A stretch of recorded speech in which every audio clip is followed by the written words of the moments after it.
sei bem o que fazer.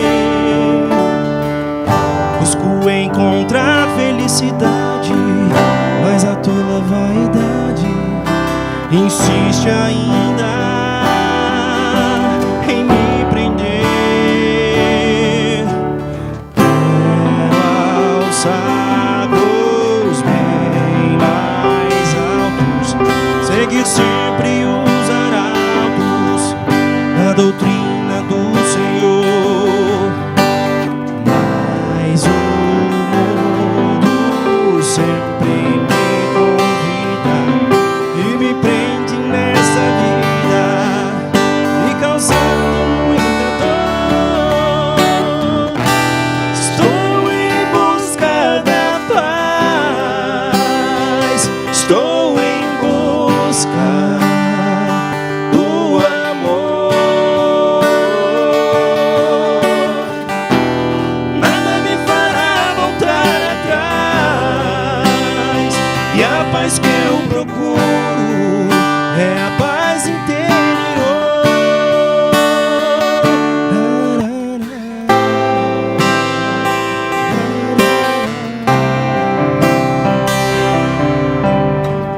Sei que é necessário conhecer-me e assim compreender em que posso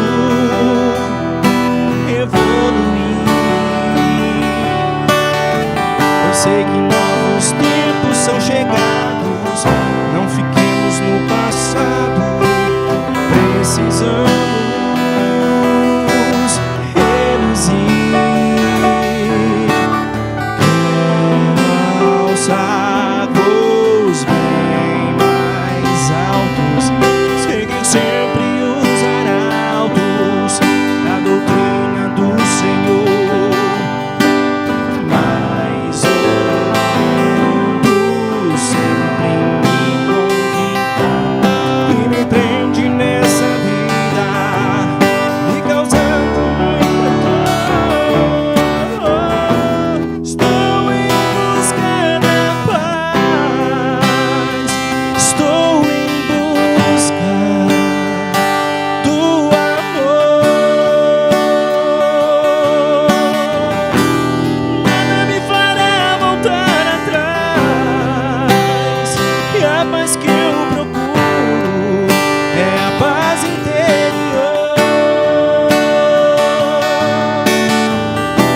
Estou em busca da paz, estou em busca do amor. Nada me fará voltar atrás, e a paz que eu procuro é a paz interior.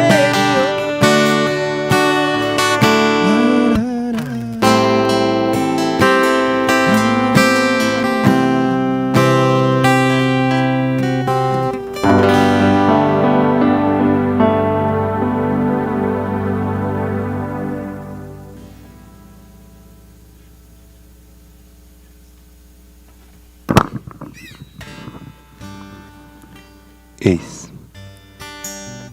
Vamos fazer a nossa oração, meus irmãos. Vamos pedir ao Mestre Jesus, lembrando suas palavras há 2000 anos, quando disse: onde estivesse uma ou mais pessoas em seu nome, que ele aí estaria. Aqui estamos, Senhor, buscando a nossa espiritualidade.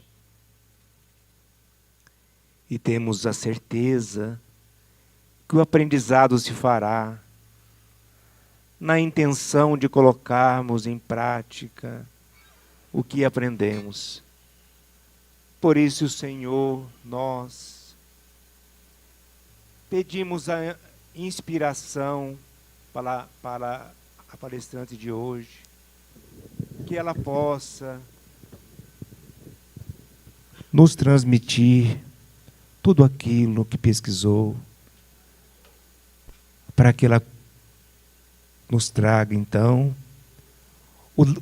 o lenitivo, o consolo para as nossas almas. Permita, Senhor, que saiamos daqui mais leves, renovados, otimistas, felizes, por poder entrar em contato com o alimento para as nossas almas. Pedimos para cada um de nós que aqui se encontra, para a nossa família, que todos recebam também a paz, o equilíbrio necessário para o crescimento espiritual de cada um. Obrigado, Senhor, e vamos iniciar os nossos trabalhos.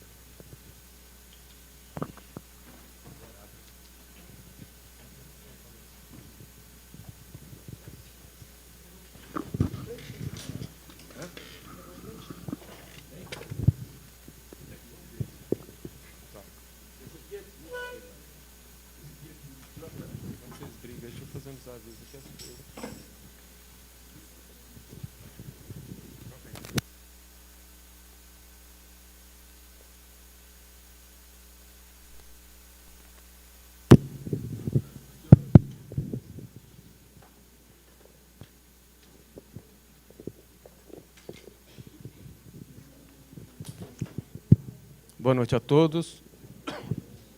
Enquanto o pessoal briga com sono, eu quero fazer um aviso.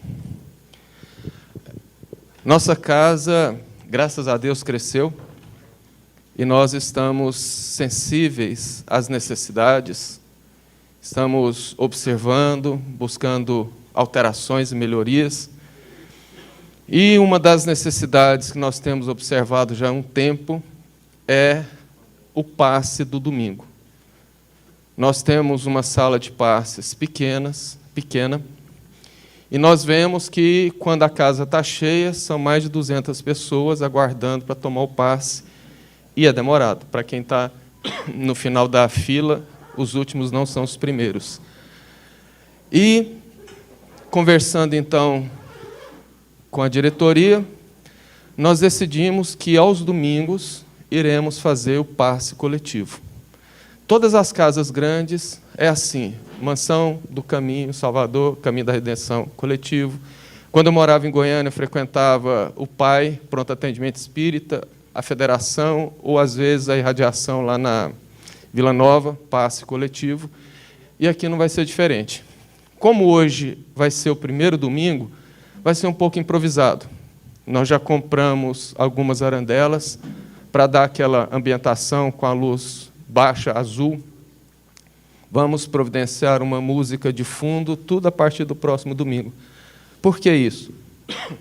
Porque é necessário esse ambiente de introspecção para que nós possamos concentrar e nos conectar para receber o passe. Receber o passe precisa ter aquela sintonia de pensamentos, ou senão a gente não recebe. Então é por isso que a gente vai fazer essa ambientação, mas nós pedimos que hoje, ao terminar a palestra, alguém, eu no caso hoje, virá aqui à frente para fazer a oração final. Os passistas, nós já reunimos com eles e conversamos, estarão postados na lateral do salão, e a evangelização vai receber o passe depois. Por quê? Porque as crianças são condicionadas assim. Fazemos o passe lá, então para elas terminar a aulinha. Para segurar a turminha lá é complicado. E nós precisamos de um certo silêncio. Então, nós faremos o passe coletivo. Terminando aqui, os médiuns vão para as salinhas de evangelização, fazer os passes lá, e assim, inclusive, fica mais fácil para os pais receberem as crianças. Então, para fazer a nossa palestra de hoje, eu queria chamar a Kátia, que vai reflexionar sobre o tema A Prática do Amor e da Caridade segundo os ensinamentos espíritas. Boa palestra. O tema é quase uma palestra, né? Esse aqui é o tripé? Queria ser grande assim, não. Na próxima. Queria ser grande assim. Na próxima você pede. Quem manda ser pecado? Não é? Não posso falar não, tá bom.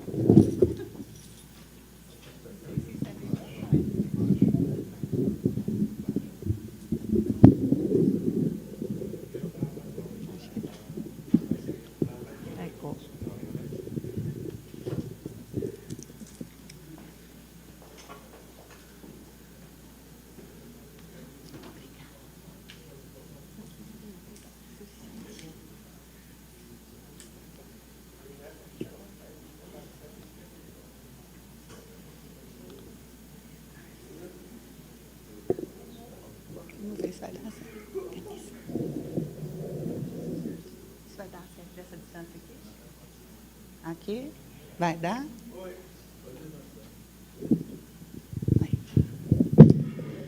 Boa noite a todos.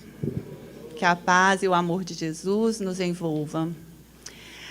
Então, Carvalho estava dizendo que o tema é quase uma palestra, e eu admito para vocês que, quando ele me convidou para vir hoje aqui, ele me deu diversas opções de temas para a gente abordar, para a gente refletir com vocês. E eu mesma escolhi esse tema, mas depois me bateu um certo arrependimento. Uma responsabilidade muito grande falar sobre amor e caridade na prática. Porque nós bem sabemos, na teoria, o que é amor, o que é caridade. Mas falar sobre este assunto voltado para a prática é bastante difícil, e em especial porque a gente, antes de preparar uma palestra, a gente precisa fazer essa reflexão para a gente mesmo. Quem fala é que escuta primeiro.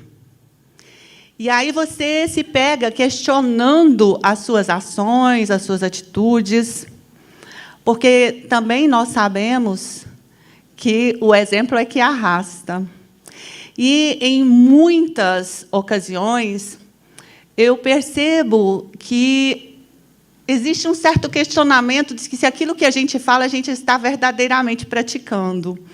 E eu preciso dizer para vocês que, assim como todos os que estão aqui presentes, como os nossos irmãos que nos acompanham pelas redes sociais, eu também estou no aprendizado. Eu também estou buscando a reforma íntima. Eu também ainda luto contra as minhas imperfeições. Então, não esperem que vocês estejam escutando algo de alguém perfeito que lhes pode dar lição de vida. Mas nós podemos compartilhar, né, as nossas experiências, as nossas dificuldades, e podemos aprender juntos. Então, eu espero, sinceramente, que a espiritualidade maior possa nos intuir e que isso possa servir para cada um de nós, né? Que o ensinamento, a lição da noite, possa servir para cada um de nós, que nós possamos colocar em prática nas nossas existências, porque é assim que começa a reforma íntima, né? É assim que nós começamos a mudança necessária do nosso agir, do nosso pensar e do nosso falar. Então, amor e caridade na prática. Eu trouxe, antes da gente falar sobre isso, uns pequenos trechos de umas obras muito importantes para a gente falar sobre amor e também para a gente falar sobre caridade. Leon Denis diz no livro Depois da Morte o seguinte: o amor é a celeste atração das almas e dos mundos, a potência divina que liga os universos, governa-os e fecunda. O amor é o olhar de Deus. Ainda, nesse mesmo livro de Leon Denis, ele diz: o amor é o sentimento superior em que se fundem e se harmonizam todas as qualidades do coração. É o coroamento das virtudes humanas, da doçura, da caridade, da bondade.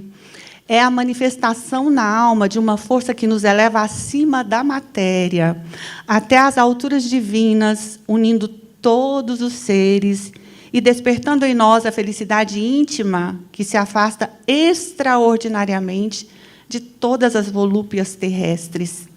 Amar é sentir-se viver em todos e por todos. É consagrar-se ao sacrifício até a morte, em benefício de uma causa ou de um ser.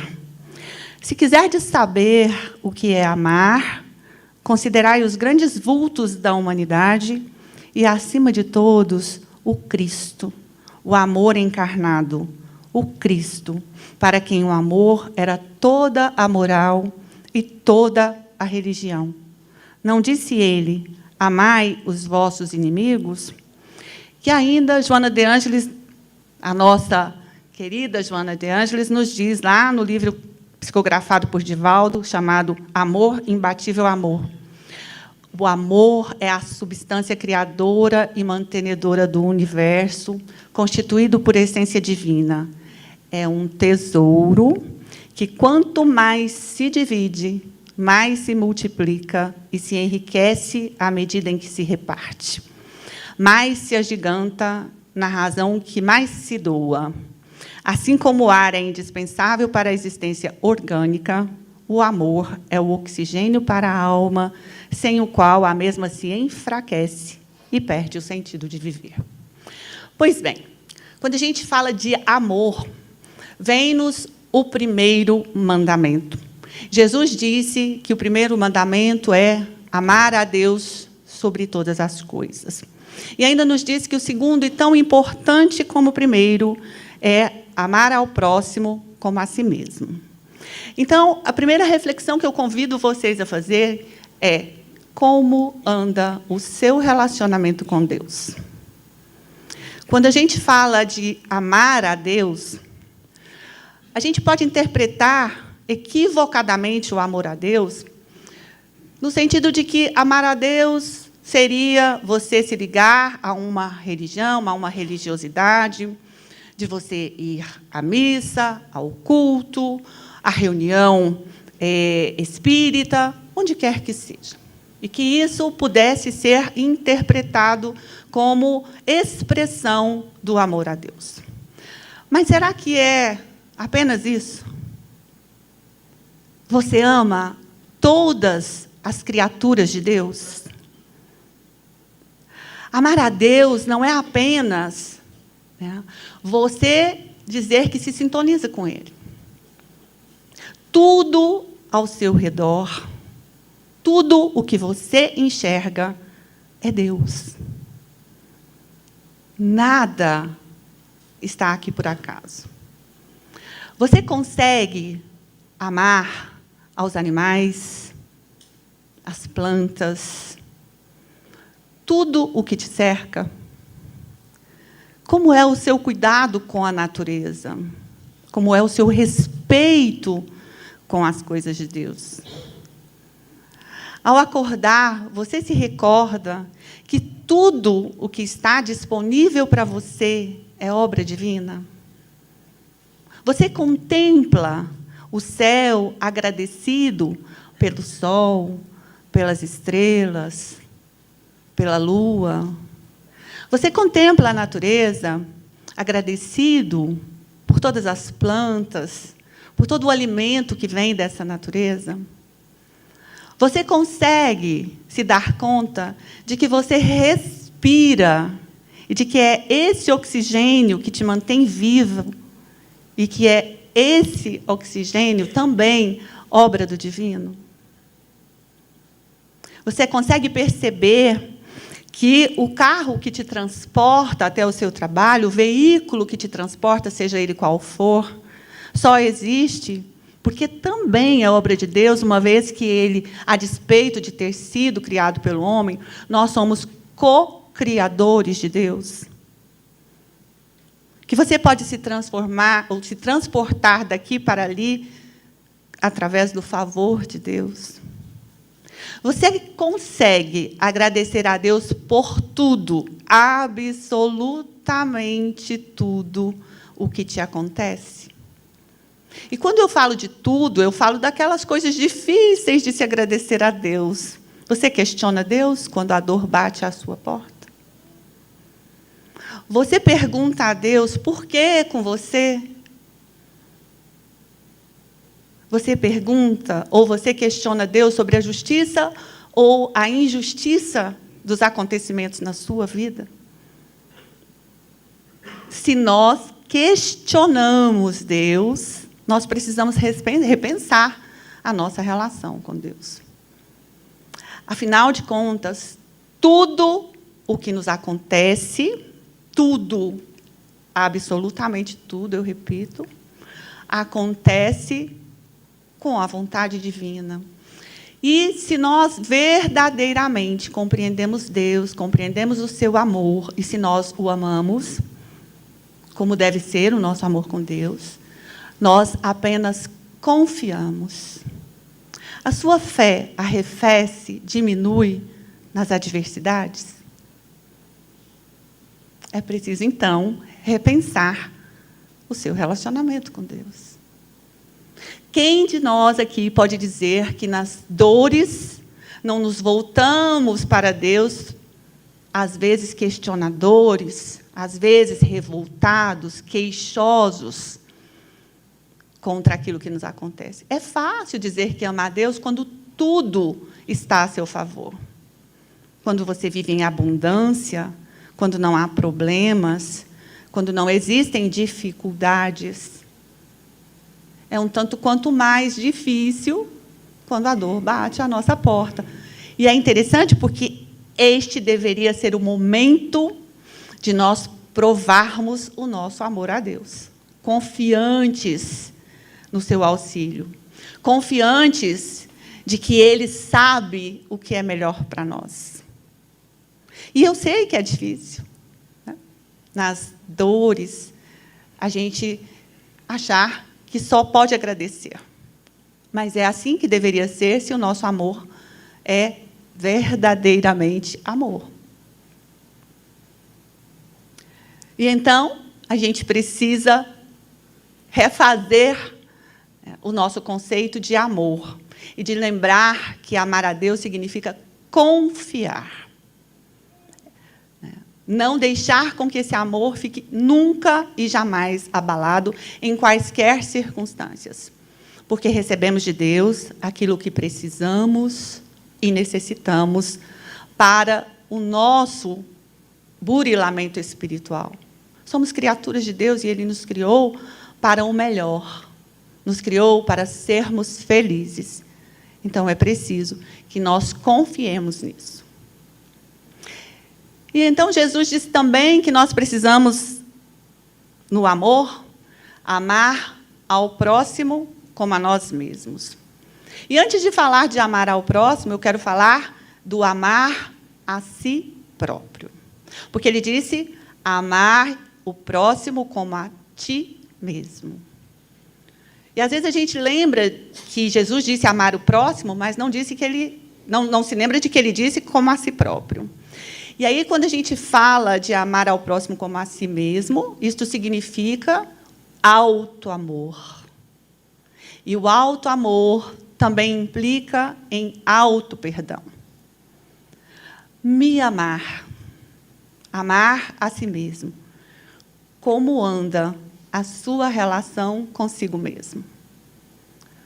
Amar-se significa cuidar da sua casa, que é o seu corpo, cuidar do seu íntimo, cuidar dos seus pensamentos, cuidar das suas palavras. Cuidar-se. Como que você cuida do seu templo, que é o corpo que abriga o seu espírito? Que é através deste corpo que te é concedido, que você pode reencarnar, utilizando essa oportunidade bendita para a sua evolução espiritual. Você cuida da sua saúde? Você cuida daquilo que te alimenta fisicamente? Nós precisamos, ao nos alimentar, lembrarmos-nos de que a gente se alimenta para nutrir o corpo. E esse alimento deve ser um alimento que traga saúde para o nosso corpo.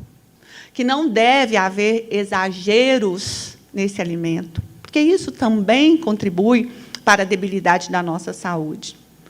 Como eu me alimento? E quando eu falo de como eu me alimento, a gente precisa se alimentar também sentindo o prazer de se alimentar. Comer aquilo que vai fazer bem para o seu corpo, que vai te trazer saúde, e também fazer isso sentindo esse prazer do alimentar-se. Quantos de nós apenas come para subsistir? Faz as suas refeições ali em 10 minutos, come qualquer coisa, come qualquer bobagem apenas para não morrer de fome, né? Come algo que às vezes a gente sabe que não deveria comer. Então, nós estamos nos amando quando a gente faz essa refeição que apenas nos faz subsistir, que não nutre o nosso organismo? Eu preciso cuidar, porque também, quando eu não cuido do meu corpo, quando eu não cuido da minha alimentação, eu corro o risco de diminuir o meu tempo aqui. O chamado suicídio indireto, né? Quando eu vou comendo qualquer coisa, qualquer tanto, a qualquer hora, sem cuidar do tempo que eu faço as minhas refeições, em quanto tempo eu como. Às vezes a pessoa passa o dia todo sem se alimentar, e quando é à noite come um sanduíche. Vai lá e eu estou com fome, né? Come qualquer coisa. Come porque está com fome, não come para se nutrir. Isso seria amor? Será? Né? E o que eu bebo? E o que eu bebo? Eu bebo de que maneira? Né? Enfim, tudo o que eu faço, né, do ponto de vista físico, o que eu como, o que eu bebo, o que eu ingiro de medicamentos, né, tudo isto pode ser ruim para o meu corpo, e isso, com toda certeza, não reflete amor. Às vezes a gente faz essas refeições de forma tão automática, e, como eu disse, comemos qualquer coisa. Ou nos privamos das refeições, como disse agora o nosso irmão. Né? Com medo de engordar, a gente deixa de comer. Né? Não comer também é um mal que nós fazemos ao nosso organismo. Né? Ao invés de fazer uma refeição balanceada, a gente faz jejum, para ficar magro, né? Para ficar bonito. É preciso que a gente, claro, é preciso que a gente não esteja obeso, porque isso vai contra a nossa saúde. É preciso que a gente cuide da nossa saúde, mas deixar de comer não é algo em prol da nossa saúde. Mas quando a gente fala de amor próprio, de auto-amor, e aí a gente fala de fazer as refeições, mas eu preciso também me lembrar de como eu nutro o meu organismo nos meus pensamentos. Quais são as emoções, quais são os sentimentos que eu trago para mim. Porque a gente, quando fala de auto-amor, a gente precisa cuidar também do que fala e do que sente. Os meus maus pensamentos, as minhas más energias, todas elas também se voltam contra o meu bem-estar. Então, eu preciso cuidar naquilo que eu penso e naquilo que eu falo. Isso também é auto-amor. Mas eu preciso também, em amor de mim mesmo, me perdoar.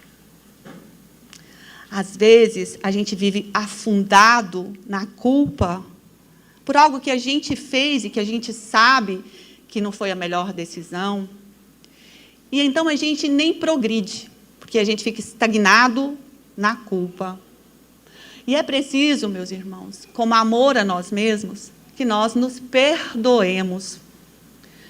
Porque quando a gente quando a gente toma alguma decisão, e ainda que não seja ela a mais acertada, naquele momento a gente faz aquilo que conseguia fazer, aquilo que éramos capazes de fazer. O importante é quando nós refletimos, percebemos que não fizemos o melhor, percebemos que não acertamos, que fizemos algo equivocado e decidimos mudar o nosso comportamento. Fazer diferente. Aquilo que nós fizemos ficou no passado, serviu para o nosso aprendizado e não deve se repetir. Mas não deve nos amarrar. Não deve impedir o nosso progresso. Então, é preciso, sim, que nós sejamos capazes de nos perdoar. Isso é amar a si mesmo. E só quando eu estiver pronto para me amar, quando eu puder me perdoar, quando eu cuidar do meu templo, do templo que recebe o meu espírito, quando eu cuidar dos meus pensamentos, quando eu cuidar das minhas atitudes, então eu sou capaz de amar o próximo. Às vezes, a gente diz que ama tanto os nossos filhos sem nos amarmos. Os nossos filhos precisam que nós estejamos inteiros, que nós nos amemos para que nós possamos dar-lhes o amor. E todas as outras criaturas só podem receber o meu amor se eu antes for capaz de me amar. E então, quando eu já souber me amar verdadeiramente, eu estarei pronto para amar o meu próximo. Tarefa também muito difícil, amar ao próximo. Porque o amor do próximo deve ser o amor que foi exemplificado por Jesus. Um amor incondicional. Um amor que não condiciona, não deixa nenhuma condição para amar. Não importa se o destinatário do meu amor me ama. O que Jesus nos convidou foi a amar. Não amar quem nos ama. Não amar quem é perfeito. Não amar só a quem não nos ofenda. Não amar só a quem participe do nosso círculo de afetos, do nosso círculo de parentesco. Mas amar a tudo e a todos. Amar o nosso próximo difícil, o nosso próximo ingrato, o nosso próximo que nos ofende. E essa não é realmente uma tarefa fácil. A gente sempre destina o nosso amor para aqueles que estão próximos de nós e, principalmente, se eles não nos contrariam. Porque mesmo aqueles que estão ao nosso derredor, aqueles que compartilham do nosso círculo de parentesco, de afinidades, se eles fizerem algo que contrarie as nossas vontades, as nossas opiniões, as nossas ideias, a gente ainda assim é capaz de se voltar contra eles. Então, o nosso amor deve ser aquele que não requer nada em troca, que não exige amor de volta, aquele que não espera gratidão, aquele que ama mesmo diante das ofensas. E bem o sabemos, esse é o amor mais difícil. Porque basta que as nossas vontades sejam contrariadas para que o nosso amor, pseudo-amor, não queira mais amar. E então a gente acha que, e o nosso orgulho ainda é capaz de atrapalhar muito, né? Porque a gente ainda acha que se o outro nos fez mal, ele é que tem que vir. Ele é que tem que se aproximar. Ele precisa reconhecer. Eu sempre digo, isso é difícil mesmo, mas se o outro nos fez mal, isso é um problema dele com Deus.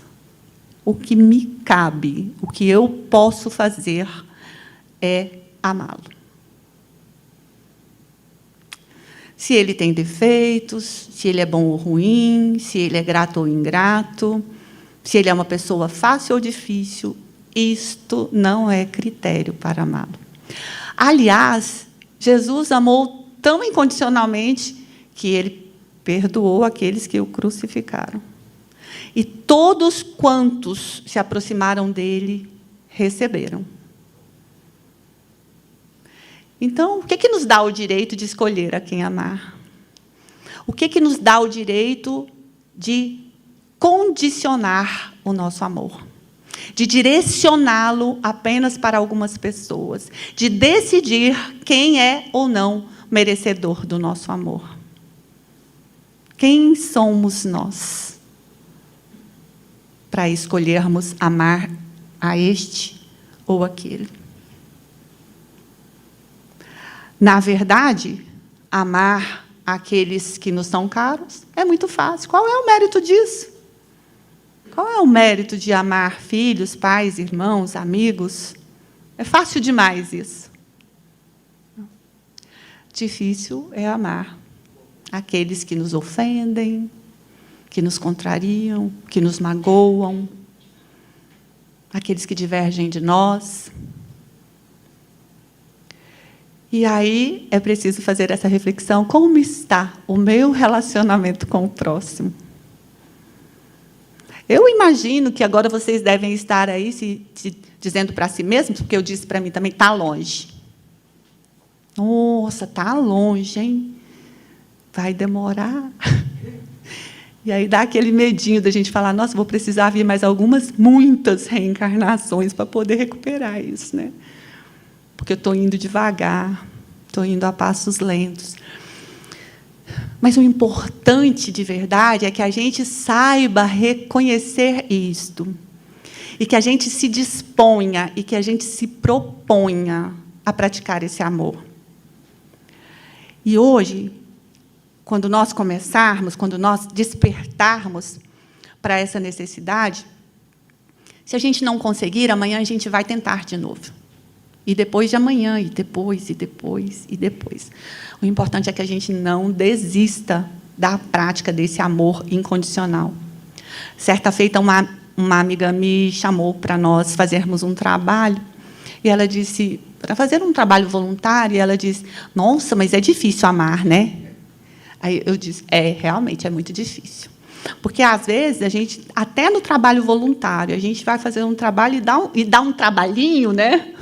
Fazer aquele bem, dar um trabalhinho, e aí a gente já fica perguntando se a gente quer ir na semana que vem, né? Não, foi tão difícil, nossa, né? Não estou querendo ir, né? Porque a gente tem essa dificuldade, porque é fácil amar o fácil. Mas nós estamos aqui exatamente para aprender a amar. Essa é a tarefa. Esse é o desafio. Difícil e necessário. Então, essa é a nossa prática do amor. Como é que eu vou fazer para amar o meu próximo?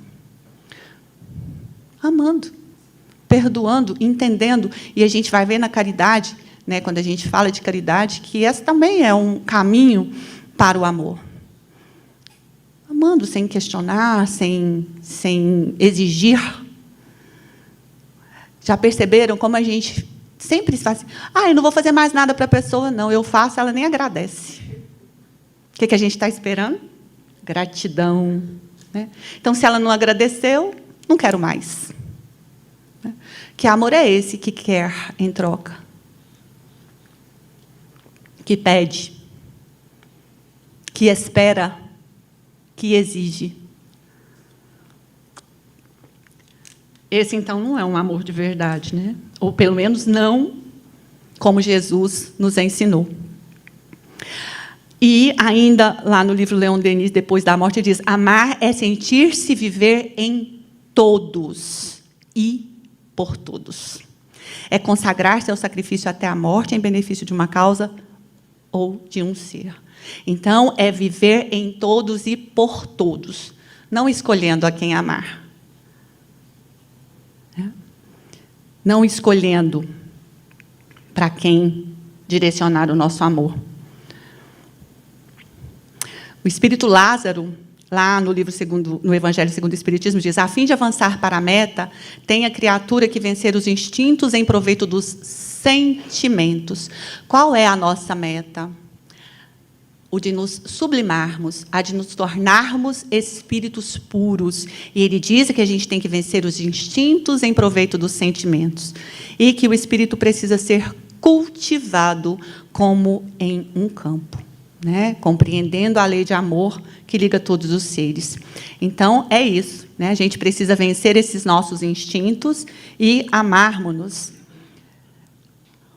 Para finalizar essa parte do amor, quero ler só um trechinho ainda, né, lá no livro de Joana de Ângeles, Jesus e o Evangelho à luz da psicologia profunda, onde ela diz: na perspectiva da psicologia profunda, o ser vive para amar e ser amado, iluminar a sombra e fazer prevalecer o self.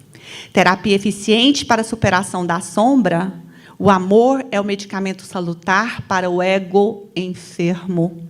Estímulo eficiente para o self que desabrocha soberano quando irrigado pelo fluxo desse sentimento superior da vida.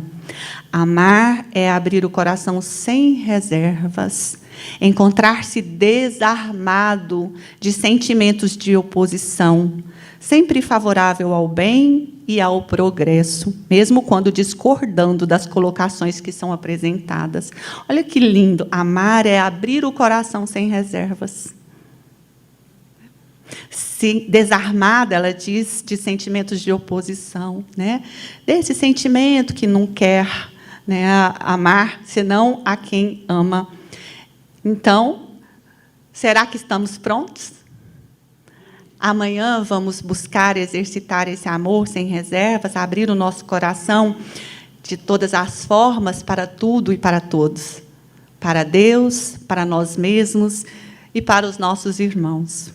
E assim a gente vai estar no caminho da reforma íntima e vamos, cada dia, cultivando esse amor, tornarmos-nos melhores. A gente está diminuindo o tempinho, então vou falar da caridade na prática, difícil também, né? A gente fala do amor e daí vai da caridade. Lá na questão número 886 do Livro dos Espíritos, Kardec pergunta aos venerandos espíritos o que é a caridade, como Jesus a ensinava. Então, os espíritos respondem que caridade é benevolência para com todos, indulgência para com as imperfeições alheias e perdão das ofensas. Equivocadamente, a gente, ao longo do tempo, vem entendendo que a caridade é a esmola material. E a gente ainda chega ao cúmulo de dizer que a gente não pode praticar a caridade porque a gente não tem dinheiro. A gente fala, não estou em condição da prática da caridade, porque eu também não tenho condição. Né? E vejam que os Espíritos dizem benevolência para com todos, indulgência para com as imperfeições alheias e perdão das ofensas. Não falou dinheiro. Né? A nossa amiga irmã Rosália, ela diz que essa caridade material, que a gente acha que é a caridade, na verdade, é só uma obrigação social. Quem tem mais tem o dever de auxiliar a quem tem menos. Aqueles que têm em abundância precisam socorrer aqueles que não têm ou que têm menos que eles. Isso também é amor, né? Isso também é amor. Então, vamos lá. Caridade, benevolência para com todos. Com todos. A gente não escolher para quem vai, né, o nosso bem, quem é merecedor do nosso bem, todos são. Sermos benevolentes para com todos. A gente ainda também tem essa dificuldade de ter uma benevolência. A gente julga o outro. Quando a gente é benevolente para com todos, a gente não faz julgamentos. Porque, afinal de contas, quem de nós pode se dizer perfeito? Nenhum de nós. Então, a nossa benevolência deve estar direcionada para todos de forma indistinta. Ah, mas fulano é assim, ou é assado, tem esse, ou tem aquele defeito. Isso não é uma desculpa para nós não praticarmos a benevolência. Todos devem ser merecedores dela. Indulgência para com todos. Até porque nós também somos carecedores de indulgência. Às vezes, a gente... Não significa, meus irmãos, que a gente, às vezes, não possa perceber, não possa enxergar o erro do nosso irmão. Nem significa que a gente deva compactuar com ele, mas que a gente deve compreender as fraquezas do nosso irmão, as imperfeições do nosso irmão, que a gente deva ter compaixão para com ele. Já perceberam que, quando a gente se depara com algo muito ruim que fez um nosso irmão, por exemplo, tirou a vida do próximo, o que a gente fala? Tomara que morra. Nossa, merece apodrecer lá na cadeia. Qual deveria ser a nossa reação? Coitado desse nosso irmão. Está comprometido. Coitado, será que o levou a fazer isso? Eu não comungo com aquilo que ele fez. Eu não concordo com aquilo que ele fez. Eu não aceito aquilo que ele fez. Mas eu não o julgo. Eu não sei o que levou com que ele fizesse aquilo. Ah, mas é da índole dele. Coitado. Ainda tão atrasado. Ainda tão inferior. Quantos sofrimentos ele ainda vai ter pela frente? Quanta dor ele ainda vai atravessar?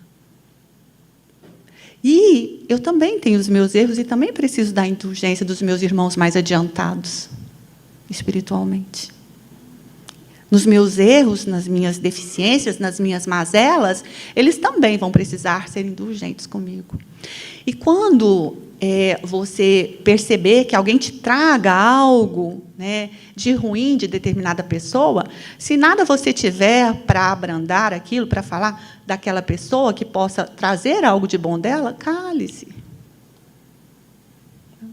Mas o que é que nós fazemos?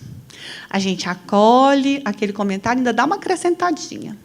A gente fala assim, não, mas você não sabia? Ainda tem mais isso. Né? E assim a gente acaba propagando o mal, propagando as energias inferiores, propagando, né, aquela situação, levando ela adiante. Então, a gente precisa ter benevolência, indulgência e perdão das ofensas. Ah, meu Deus, o perdão. Como é difícil perdoar. Mas aí, se a gente lembrar de Divaldo fala que perdoar não é esquecer. Porque esquecer, né, é orgânico, a gente não tem controle sobre isso, a gente se lembra. Mas perdoar é você não querer revidar, você não desejar o mal daquela pessoa. E aí a gente pode voltar lá no amor. Porque o Evangelho também diz para a gente amar os inimigos. Mas aí o Evangelho nos diz o quê? Que amar o inimigo não é devotar a ele o mesmo amor que você devota aos seus afetos. Amar o inimigo significa você não desejar-lhe mal, você não se alegrar com a desgraça dele, você ficar feliz com o que lhe acontecer de bem, você não perder a oportunidade de lhe ser útil, se ela surgir. Isso é amar os inimigos. É claro, porque a gente tem uma dificuldade natural, né? Quando a gente se depara com uma pessoa que às vezes nos fez mal, que às vezes nos magoou, a gente tem uma dificuldade natural de convivência com ela. E não dá para dizer que você a ama tanto quanto ama aquele seu amigo de muitos anos, querido, com quem você convive. Mas é preciso que a gente, então, não sinta essa vontade de se vingar, que, se a gente puder fazer algo de bom para aquela pessoa, se surgir essa oportunidade, a gente tenha essa condição de fazer, que a gente faça, que a gente não deseje o mal, que a gente se alegre com o bem dela. Então, isso é amor ao inimigo, e aí perdoar também se insere nisso. Perdoar, não desejando o mal. E eu sempre digo, porque nesse quesito eu posso falar por experiência própria, que perdoar é uma decisão.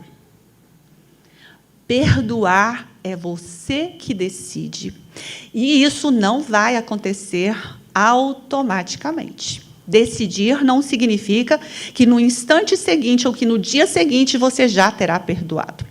Decidir é apenas o início desse exercício. E, quando você decidir, a primeira etapa é incluir o seu ofensor nas suas orações. E eu também digo, por experiência própria, que as suas primeiras orações não serão lá muito verdadeiras. O seu sentimento não é algo natural. Você vai fazer a sua prece em favor daquela pessoa, às vezes com o coração condoído, mas aos poucos, insistindo, continuando, a sua prece, então, passará a ser verdadeira e o perdão vai florescer no seu coração. Não tenha dúvida disso. Já tive que fazer isso mais de uma vez. Então, eu sei que é assim mesmo. Então, a gente pode expressar a caridade através da nossa compaixão, através do nosso perdão, sem dinheiro nenhum, né? Sem nenhum dinheiro. Lá no livro Jesus no Lar, que a gente tem lá de Neio Lúcio, fala: sincero devoto foi exortado ao exercício da beneficência. Entretanto, vivia em pobreza extrema. Dava de si mesmo, quanto possível, em boas palavras e gestos pessoais de conforto e estímulo. Não é dinheiro, né? Magoava-lhe o coração a impossibilidade de distribuir agasalho e pão. Se lhe era vedado o esforço na caridade pública, podia perfeitamente guerrear o mal. Então, nós podemos, né, falar que a caridade moral que nos é exigida, ela consiste em suportarmos-nos, né, uns aos outros, suportarmos as criaturas, né, para que elas também nos suportem, sabermos nos calar diante da ofensa, saber ser surdo quando a gente ouvir aí uma palavra mal colocada, uma palavra de deboche, uma palavra de julgamento, não buscando revidar, né? A gente fingir, às vezes, não enxergar um comentário maldoso, uma maldade. A gente pode praticar a caridade numa visita, num abraço, num emprestar o ouvido, num emprestar os seus ombros, num conselho. Tudo isso é caridade que não custa dinheiro. A gente pode fazer, não dar atenção para o mau procedimento de outrem, né? Não fazermos a propagação da maledicência, né? Encontrarmos o que há de bom no nosso irmão, porque todos têm defeitos, mas têm também muitas qualidades. A indulgência consiste nisso também, né? Em enxergar o bem que existe no nosso irmão, em aviventar, em tornar claro, né, o bem que existe. Então, quando alguém vier falar, né, trazer algo de ruim do nosso irmão, a gente poder trazer parte boa que ele tem, porque todos nós temos as nossas mazelas morais, mas também temos as nossas qualidades morais. E aí, lá no livro de Franciscano Xavier, que se chama Viajor, nós temos: caridade para o faminto é prato de sopa. Triste é a palavra consoladora. Caridade para quem está triste, gente, é só uma palavra de conforto, uma palavra de amor, uma palavra de solidariedade. Eu estou com você. Eu me lembro, certa feita, estava experienciando uma dificuldade muito grande, e uma amiga me disse: se você precisar de mim, me chama, eu vou lá para a gente assistir um filme e comer pipoca, prometo que eu não falo nada. Pensa, eu prometo ficar caladinha, só ir lá comer pipoca com você para a gente assistir um filme. E é preciso entender que isso é uma caridade enorme. A caridade para o mal é a paciência em auxiliá-lo. O que a gente faz em relação ao mal? A gente quer distância. Mas a caridade, na verdade, é paciência de ajudar essa pessoa. A caridade para o desesperado é o auxílio do coração. A caridade para o ignorante é o ensino despretensioso. É você ensinar. E aqui a gente está falando do ignorante de muitas coisas, né? Do ignorante em todos os aspectos, e você terá condição de ensiná-lo sem pretensão alguma. A caridade para o ingrato é o esquecimento. A caridade para o enfermo é a visita pessoal.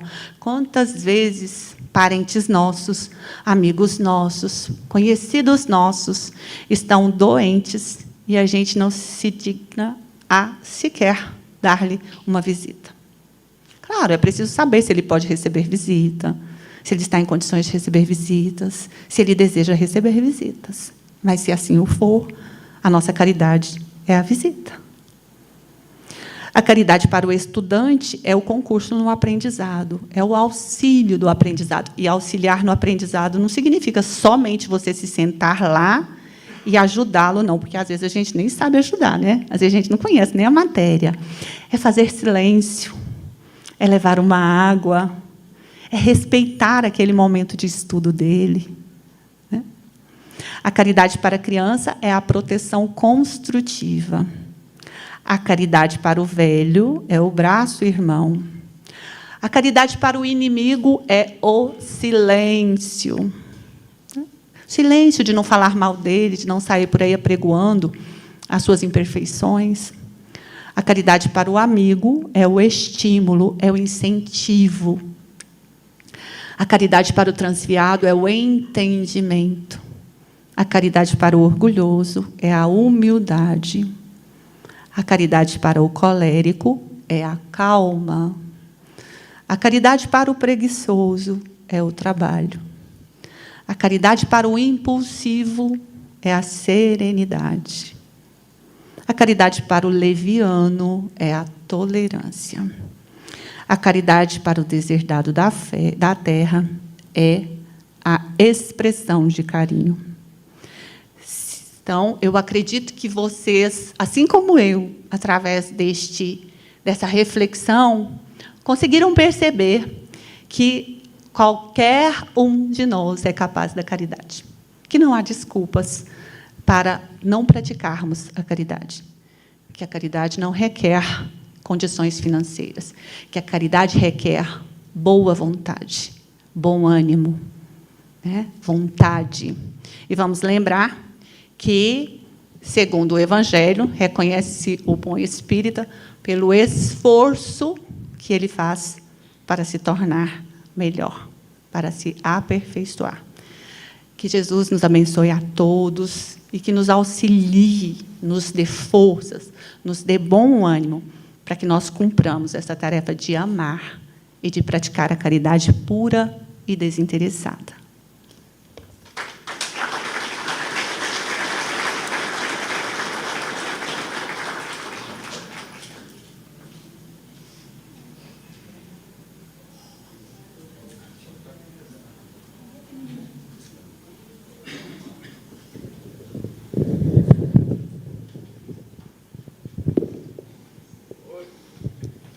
Eu queria pedir para os passistas tomarem posição. Nós vamos baixar as luzes.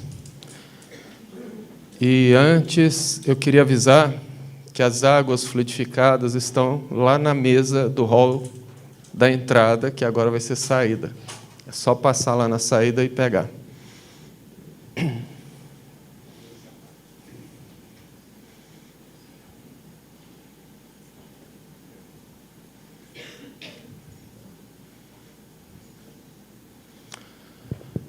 Vamos, então, elevar os nossos pensamentos até Jesus.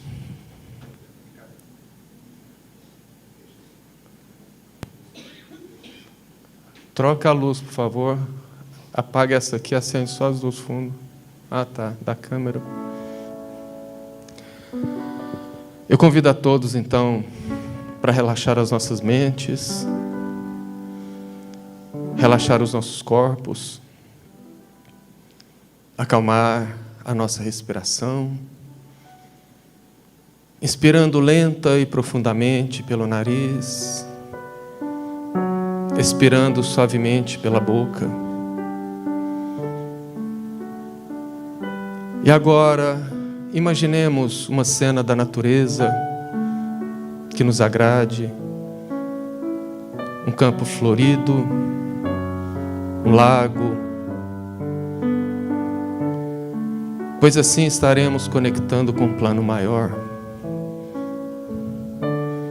para que possamos pedir ao Mestre da Vida que possa nesse instante enviar os seus emissários, juntamente com a equipe espiritual, trabalhadores dessa casa, para que possa trazer até nós os eflúvios curadores, restabelecedores, a fim de trazer o equilíbrio dos nossos corpos, das nossas mentes e de nós enquanto almas, e que esses eflúvios possam irradiar, indo até os nossos lares e ganhando o éter cósmico a fim de atingir todos os corações necessitados, tanto no plano material quanto no plano espiritual. E que possamos retornar levando essa bênção do conhecimento e dessas energias que nos restabelecem e nos traz paz.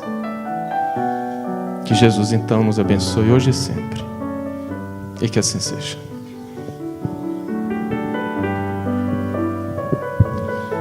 O pessoal do tratamento então pode seguir. Os passistas vão para as salas de evangelização e, terminando, os pais podem buscar.